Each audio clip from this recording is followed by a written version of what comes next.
Hello folks, and welcome to Tiny Kitchen. We're pretty sure this is the smallest space to ever be featured on a cooking show. Did you catch this week's recipe riddle? If I could dance the salsa, cha-cha, and tango, you might just call me this, even though I'm really just a pig. What am I?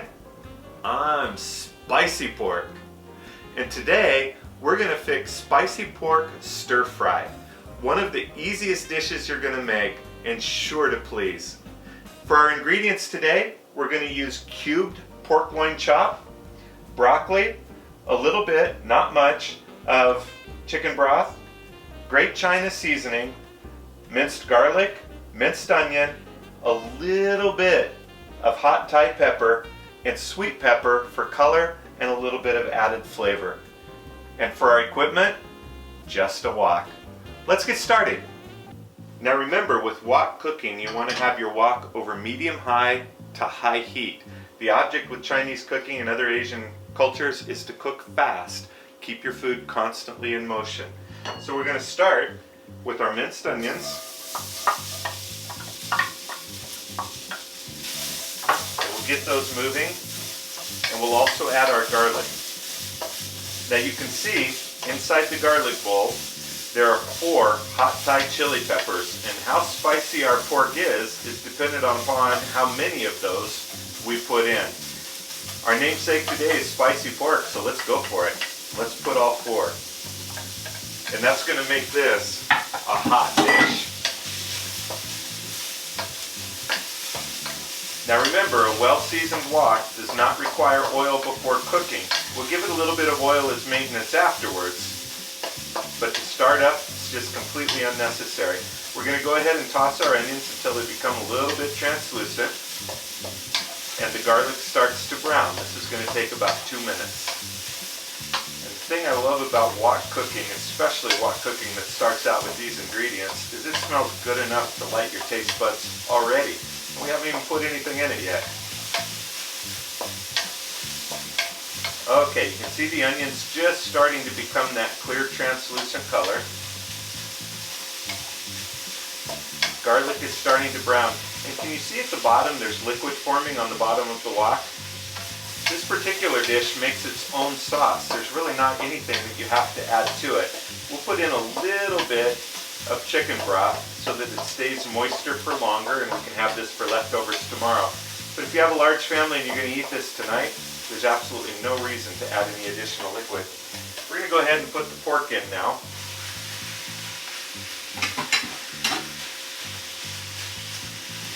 Now what we want to do with our cubed pork is we want to, again, keep it moving.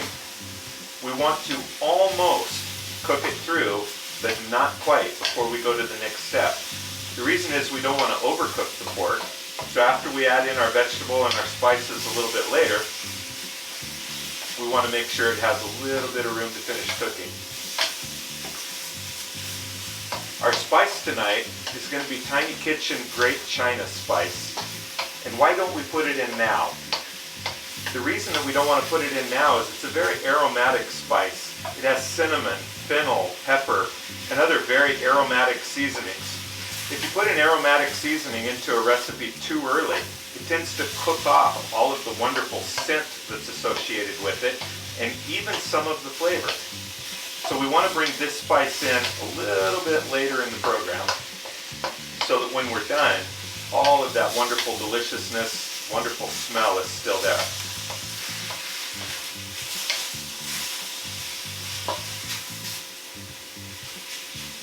Okay, we've got the pork cooked enough. I'm going to let it sit just a little bit and then toss it on the other side and let it sit just a little bit more.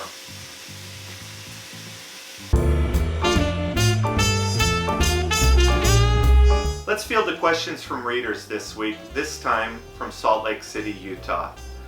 Why should I use Tiny Kitchen seasonings and not store brands? Well look, I have to be honest with you, we sell Tiny Kitchen seasonings. So we love to use them and we'd love you to use them too, but it goes far beyond that. Store brand seasonings are fine if that's what you have in your house when you're cooking. Absolutely use them. However, Tiny Kitchen seasonings are the only seasoning blends that we're aware of that are designed for cooking with real whole foods without taking ingredients from boxes or cans or bags, which often have their own seasoning blends built in. So when you cook real foods, one of our biggest complaints is that the food falls flat. It doesn't taste good.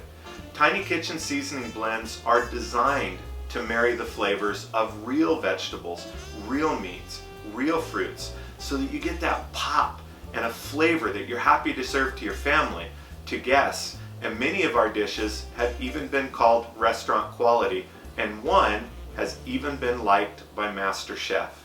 How cool is that? So give them a try. We've formulated them to be delicious. We've priced them to be less per ounce than what you would pay for your store brands. So give it a shot. See if you don't agree. Tiny tips, folks. Big results.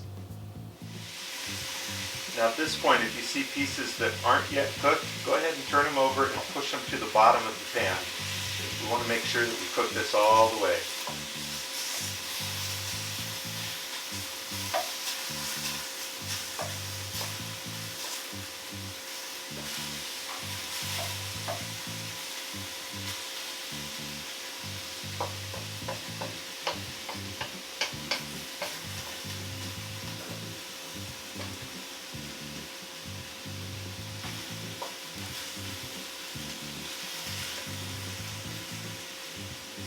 Now we have even more liquid forming in the bottom of the wok at this point.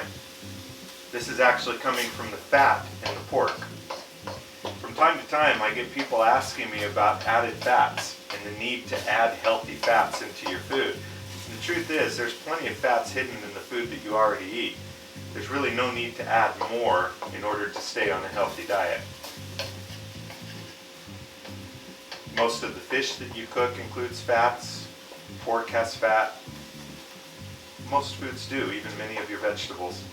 Okay, now that the pork is nearly done, we're going to first add about 1.5 teaspoons of the Great China spice. Now you don't want to overdo this one. It's a very flavorful spice, and too much will start to overpower your food. 1.5 teaspoons in a wok dish the size that we're about to create is plenty.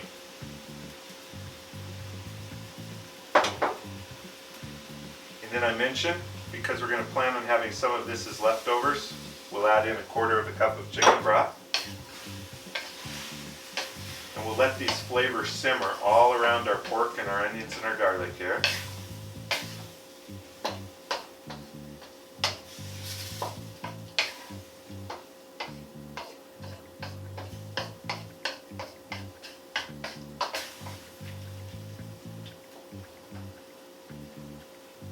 Let's let that simmer now about 1.5 minutes.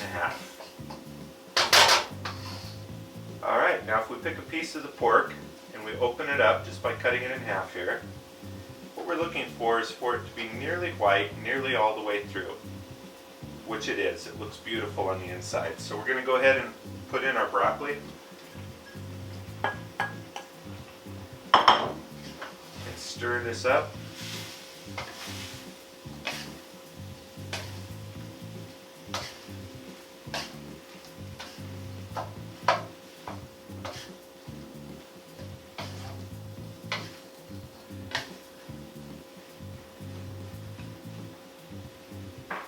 Both to add a little bit of zing to the flavor as well as a little bit of color, we're going to add some sweet pepper rings.